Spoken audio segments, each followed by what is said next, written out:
Oi, Cris, a gente está de volta aqui ainda para falar sobre o trigo, essa cultura tão importante aqui no estado do Rio Grande do Sul. A gente vai conversar agora com Everton Garcia, ele que é supervisor comercial da Biotrigo. Então, Everton, obrigada pela participação. Já queria destacar com você, quando a gente considera a cultura do trigo, qual que é a importância dela dentro do sistema produtivo? Obrigado, Fernanda. A importância do trigo nesse sistema, ele vem basicamente para te ajudar a você aumentar a tua margem de lucro sobre a cultura da soja.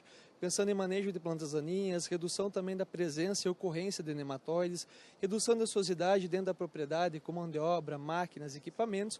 Então, num sistema, de maneira geral, ela vem para beneficiar a cultura da soja, ou seja, você aumentar a tua margem de lucro. E quando você tem essa eficiência, todo o sistema produtivo, principalmente em manejo de plantas daninhas, que hoje é um custo muito alto, e a parte também de conservação de solo, o trigo vem para te gerar argumentos e melhorar essa tua eficiência técnica e econômica também para o produtor rural.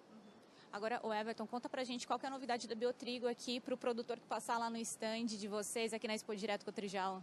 Nós estamos hoje mostrando inúmeras cultivares, mas principalmente uma voltada ao pastejo, que se chama Lennox, um produto que a gente trouxe de fora do Brasil para posicionar aqui nesse segmento exclusivo ao pastejo. Ele não é duplo propósito, então ele vem te ajudar muito no processo dentro de uma pequena propriedade, ou até mesmo propriedade um pouco mais tecnificada, porque você consegue, através dessa cultivar, trabalhar de 4 a 6 pastejos ao longo desse período.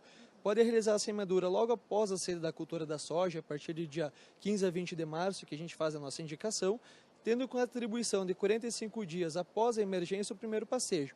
De forma consecutiva, com um intervalo de 20 a 25 dias, você consegue chegar até esses 6 pastejos. Em algumas condições chegamos no Paraná a 11 pastejos e aqui no Rio Grande do Sul também tivemos caso de 9 pastejos.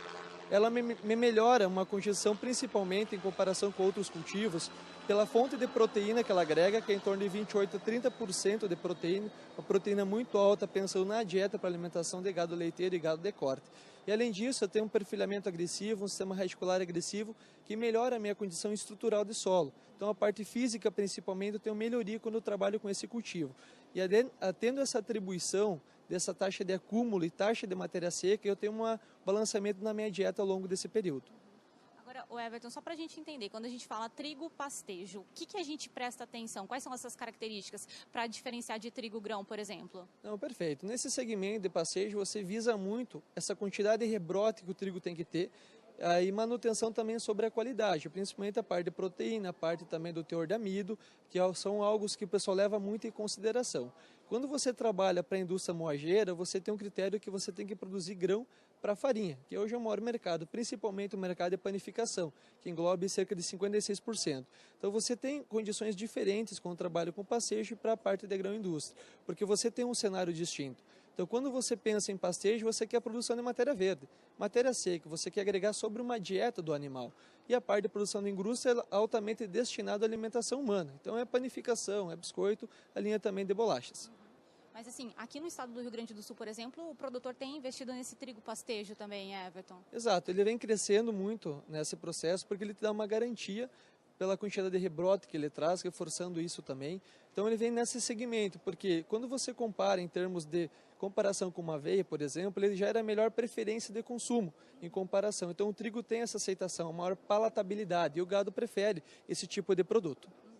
Além disso, queria destacar com você, essa cultivar é adaptada aqui para todo o sul do Brasil? Exatamente, a gente está trabalhando com ela na região do Paraná, Santa Catarina, Rio Grande do Sul. Ela traz uma ampla adaptação com esse intuito. Então a tendência também dela aqui no Brasil é que ela não tem espigamento. Então ela vai estar um período maior de produção de folha, de produção também de perfilho. Então você tem garantia que ao longo do período de passeio sempre vai ter a produção de matéria verde de forma considerada para atender a demanda também do próprio animal. E essa já é uma cultivar que está disponível, o produtor que quiser investir agora ele já consegue achar essa variedade já no mercado? Consegue. A Biotrigo criou várias parcerias, gerando a melhor capilaridade possível para atender o agricultor. A gente está com o primeiro ano desse mercado, nível comercial, então, do Lennox, para atender essa demanda. Então, a gente está começando a fomentar cada vez mais essa cadeia para gerar benefícios, melhorar a estratégia também para o agricultor e, principalmente, não faltar alimento num período que ele tem uma certa ociosidade, uma sobra. Então, o Lennox vem para preencher esse cenário.